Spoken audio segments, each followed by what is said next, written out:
Victor, I'll start with you. Are the Eagles done? I think the Eagles are done. And it pains me to say that because I picked them to win this division early on in the season. I thought they had all the tools and all the intangibles to make another run at the playoffs, another run potentially at another Super Bowl.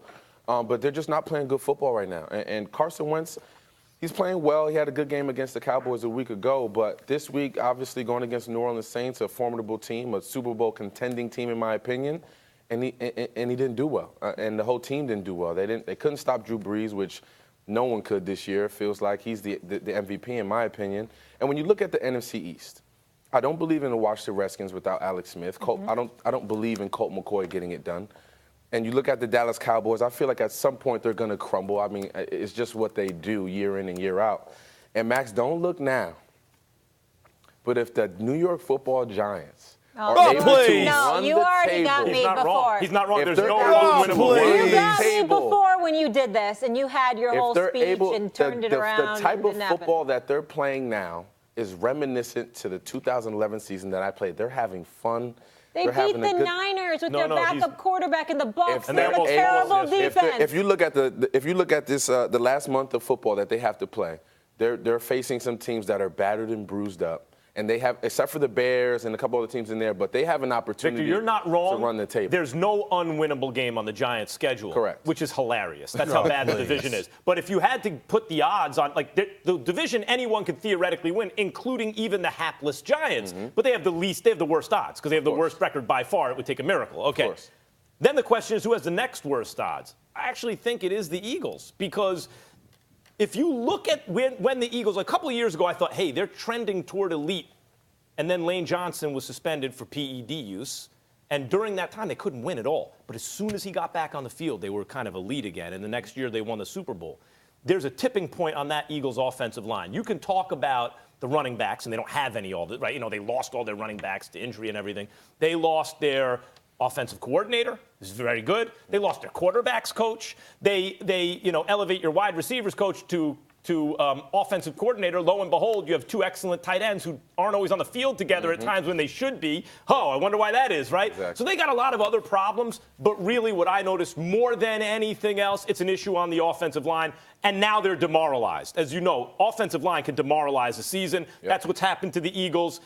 Washington, because of their record, has a better chance. The Cowboys, because of their record and health right now, have a better chance. The Eagles are cooked. The Eagles are cooked. Just spare me with this nonsense. If and the Giants could do X, Y, and Z. If they run the table. You know what, He Victor doesn't Cruz? believe it. If I become brave enough to go to Hair Club for Men, I'll have an afro and I'll be on the verge of looking like George Jefferson. I mean, what the hell does that mean? I don't want to hear that nonsense. The Giants are done. They're not going to the playoffs. They're not winning the division. Stop that nonsense. Now, the Redskins, Colt McCoy, even though I thought he looked relatively impressive and they swear he's going to do something, I can't believe it personally, although I'm leaving myself open to changing my mind if he beats the Dallas Cowboys this Thursday on Thanksgiving. But I don't believe that's going to happen. So we got to play the odds. We got to look at it from that perspective and just deal with it when that comes along. I look at the Philadelphia Eagles. I knew they were going to get stomped by the New Orleans Saints. And now I think that when you're a champion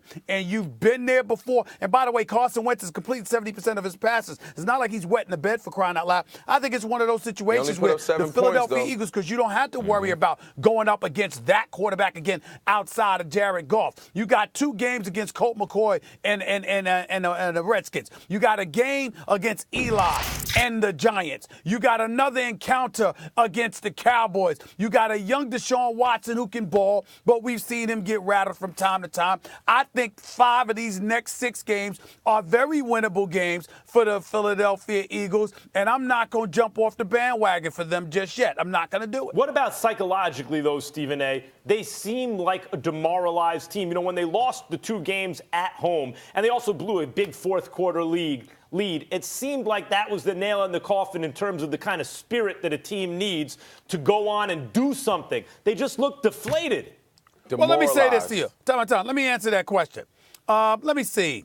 I'm just looking at the schedule here, Max Kellerman. I mean, I thought the Giants looked a little bit deflated against the Saints. I thought the Redskins looked a bit deflated against the Saints when they annihilated the Redskins on Monday Night Football. I thought Minnesota looked a bit deflated against the Saints. I know the Bengals looked deflated against the Saints. What I'm making the point is that when you go up against Drew Brees this year, more often than not, people look deflated. That's no indication of a collective demise that has taken place with the Philadelphia Eagles. They went up against a better team that's a juggernaut that they're ill-equipped to go against, and they got ramrodded, beat down to the point where the classy Malcolm Jenkins, had to end up giving Sean Payton the finger because Sean Payton went for it on a 4th and 6, and it ended up being a touchdown on Malcolm Jenkins, okay? So we look at it from that perspective, and we have to say, hey, the Saints with Drew Brees have demoralized most of their opponents.